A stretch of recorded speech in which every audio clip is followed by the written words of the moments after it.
गणित की जो प्रकृति है, इसमें अवधारणाएं जो हैं, ये इनकी एक तो क्रमबद्धता होती है और एक संचयी प्रवृत्ति अपने आप में होती है। और कई लोग इसको ऐसे डिफाइन करते हैं कि अच्छा ये हॉरिजॉन्टली एंड वर्टिकली या डेप्थ एंड विड्थ वाइज फैलती है। तो एक क्रमबद्धता, संचयी प्रवृत्ति, इसको कैसे देखते हैं और ये कहाँ तक जाती है मतलब गणित में? देखिए, ज्ञान का कोई भी विषय ले लें आप, उसमें दोनों बातें होती हैं। उसमें संचयी प्रवृत्ति भी होती है और उसमें एक क्रमबद्धता भी होती है। मतलब ये सिर्फ गणित की विशेषता हो ऐसा नहीं है। सब बट ये गणित में ये थोड़ा ज़्यादा सामने आता है। और अगर हम गणित में गणना करने और छोटे मोटा जो व्यवहारिक गणित है उससे आगे बढ़ना चाहें और उसके ढांचे को समझना चाहें, तो उसके ढांचे को समझने में फिर आपको काफ़ी ज़्यादा क्रम बनाना पड़ेगा और उसमें एक क्रम से ही चलना पड़ेगा। बाकी विषय क्योंकि यथार्थ से ज़्यादा करीब से रिलेट करते हैं, तो उसमें आपको कई पायदान मिल जाते हैं जहाँ पे आप कुछ बात समझ सकते हैं ज़िंदगी से जोड़ के। लेकिन गणित में वो पूरा ढांचा आपको वैसे का वैसा ही समझना होता है। आप अगर जैसे आप अगर बाजार में जाएं तो पान वाला है, वो गणित के ढांचे को वैसे नहीं समझता जैसे हम स्कूल में समझते हैं, लेकिन वो अपना व्यवहार में सारा जो उसकी ज़रूरत है वो गणित कर सकता है ना। तो उस मायने में देखें तो ऐसा कोई आग्रह नहीं है कि गुना आने से पहले इस तरह का जोड़ आना ज़रूरी है या गुना आने से पहले घटाना आना ज़रूरी है। वो अपना जो उसको आता है उसके आधार पे वो अपनी पूरी गणना कर सकता है। इसी तरह से एक व्यक्ति जो अपने सामान को जमा रहा है, वो बहुत आसानी से ये व्यवस्थित कर सकता है कि किस चीज़ को कहाँ रखे। तो जैसे सब्जी उसको बिछानी है तो कैसे, तो उसमें वो कई तरह के जो ऐसे अवधारणाएं उसको इस्तेमाल कर रहा है।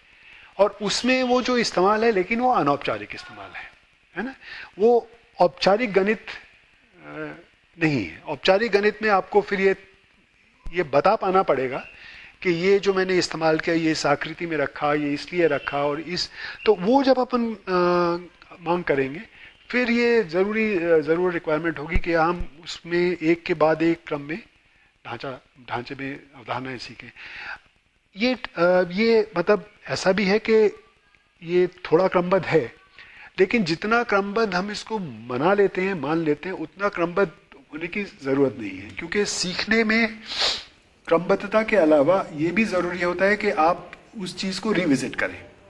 ऐसा नहीं होता कि हम कोई चीज़ में बिल्कुल पारंगत हो जाएं फिर दूसरी चीज़ सीखें। गणितीय अवधारणाओं का कुछ सीखने के बाद, थोड़ा बहुत समझने के बाद, अगली अवधारणा सीखने के बाद वापस पहली अवधारणा पे आने पे वो पहली अवधारणा और ज़्यादा समृद्ध होकर समझ में आती है। तो ये मुझे लगता है कि क्रमबद्धता का जो एक बहुत बड़ा हमने वो बना लिया बोझा, उसकी वो इम्पोर्टेंट तो है लेकिन उतना इम्पोर्टेंट नहीं है जितना हम उसको बना लेते हैं। बच्चे के साथ हम बहुत सारी ऐसी अवधारणाओं की बात कर सकते हैं जो उनके बाकी अवधारणाओं को एनरिच करने में मदद करेंगी। और वो शुरुआत में ही आप जब अगर उनसे बात कर लेंगे तो फिर जो अवधारणा थोड़ी ज़्यादा पुख्ता बनेगी, जिससे कि बाद में और चीज़ें जुड़ जाएंगी। तो मुझे लगता है ये संचयी से भी संबंधित है, क्योंकि आप जब जोड़ की बात करते हैं तो वो जोड़ जो है वो अलग अलग किस्म का हो सकता है। अलग अलग किस्म मतलब अलग अलग स्वरूपों में सामने आता है।